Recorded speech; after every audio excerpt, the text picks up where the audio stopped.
Alright, this is a short video. Also, just for the record, I haven't been able to add any more to my Let's Read the Murderbot Diaries thing because my laptop's not working, so that I won't be able to edit the transcript to make the subtitles correct. So, unless somebody wants to volunteer to correct the subtitle transcripts, you're gonna have to wait, because I would rather the subtitles be correct as soon as possible for people who can't, hear, which is what subtitles for. Anyways, February 3rd, 2026, Martha Wells stands have reached a new level of anti-intellectualism and white supremacist slavery apologism that I didn't think possible. Okay, here's the context. In Witch King, Martha Wells' newer book, it's from 2023. She's since published other ones, so I can't say it's the newest one. But she goes out of her way to tell us that one of the protagonists has a high forehead for no real reason. And I've read enough shit to recognize racial phrenology, even when it's not explicit. And the fact that we were explicitly told that this character has a high forehead as a compliment, that's just racial phrenology, but we're pretending it's progressive because the character is a token brown or black woman. I honestly don't remember what she looks like because I think it was mentioned one time, and also there's 50 million characters to keep track of. And we all know that as soon as this got a movie adaptation, Martha Wells would be fine with the whitest white person ever playing this character. Anyways, she went out of her way to tell us that this character has a high forehead to show how intelligent she is. That's just fucking phrenology. And eugenics and racial phrenology. And I'm reading Moby Dick at the moment, and it sure is something. I'll say that. It's a very long book. But it also does racial phrenology, but unlike most other things, it does explicitly call it racial phrenology. Most other things at the time and since will just act like it's total fact. They won't call it phrenology, but this one does. Obviously, it's on my phone, so I can't get the quote from you now. But I made a post probably last week or so, I don't know. I made a post a little bit ago quoting this from Moby Dick, where their character's doing racial phrenology in terms of skull shape. And I said, yeah, this is why I automatically get my hackles up whenever I see an author go out of their way to tell us that a character has a high forehead, especially when that author has a history of using racist caricatures. And I'm just talking about the quote from Moby Dick, which is explicitly racist. Nobody in their right mind is gonna pretend otherwise. The author of Moby Dick, or at least, literally does explicitly refer to what the narrator is doing as phrenology. And I have this quote from Moby Dick, and I'm saying, yeah, this is why I never trust an author, and I always look at them askance. I don't remember what my exact phrasing is when they do this phrenology shit. And here's the most blatant example that actually explicitly calls it what it is. Also, if you're hearing noises, I'm playing with a candle lid.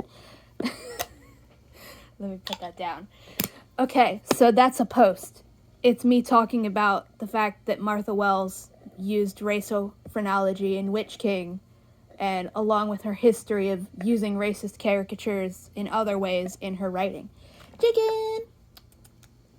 Cutie patootie boy. And then I have the quote from Moby Dick.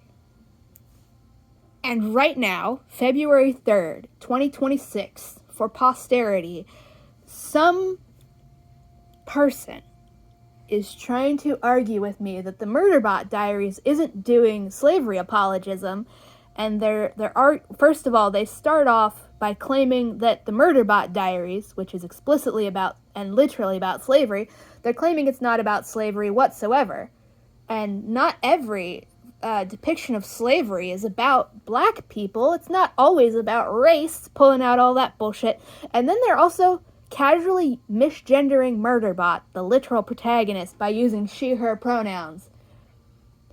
And then they're just trying to argue the technical definition of slavery, to argue that it's not slavery apologism. And then when I pointed out, you're literally not actually saying anything to refute any of the criticism anybody has ever made about the slavery apologism in this series. They decided to butt back by saying, yes, I am, by not doing anything. Because it's not slavery apologism. And then they're like, you call this book racist for saying somebody has a big forehead, but, and they think that the quote from Moby Dick is me quoting the Murderbot Diaries. And they're defending the quote from Moby Dick because they think Martha Wells wrote it. They are literally taking an explicit example of racial phrenology from whatever year Moby Dick was published and are defending it and saying it's not racist whatsoever, because it's meant as a compliment. He compared his head to George Washington. That means it's not racist. It's not phrenology. They probably don't even know what the word phrenology means. Because they think this quote from Moby Dick is from the Murderbot Diaries, despite them claiming to have analyzed and understood the Murderbot Diaries. They can't get the protagonist's literal main character's pronouns correct. And they also literally do not know enough about the series on a bare minimum level to grasp that a quote from Moby Dick is not actually a quote from the Murderbot Diaries. This would be me saying, I don't know, pick a random movie. What's the random sentence? pick a random movie. Get Out. This would me be saying that I know how to analyze the movie Get Out, and then you list off a scene from pick another random movie. The Wizard of Oz. Galaxy Quest. Okay. This would be like me saying that I'm an expert on the movie Get Out, and then you describe a scene from you describe a scene from Galaxy Quest where they go through the fucking portal and the one dude is high as hell and everybody else is flipping out. But he's high, so he's just vibing, and he's like, oh, that was interesting, and then everybody's literally screaming. And then you describe that, and then I act like that's from Get Out, the movie I'm claiming to have analyzed and watched and definitely understood. But then also at the same time, I'm misgendering the protagonist of Get Out and referring to him as she and her the whole time. Do you understand? This is, and then, literally a quote from Moby Dick is criticized for the blatant, literally, explicit racial phrenology. And then I act like that's a quote from Get Out and say, yeah, it's great. And it would have been the villain saying it. Oh my god. This is the shit you have to put up with if you try to criticize slavery apologism and white supremacy, or bigotry in general, but especially white supremacy, because these people are literally claiming to know how to do media analysis, and that they've intimately read and analyzed these books, and then they don't even know what the protagonist's fucking pronouns are, and they think a quote from Moby Dick is from the book they're claiming to be an expert on. You know, if I weren't reading Moby Dick right now, and I saw a quote from Moby Dick that I thought was from the Murderbot Diaries, I would express confusion. Hey, don't push the buttons. Thank you, cutie baby. Mr. Lupin came over and sat on the phone.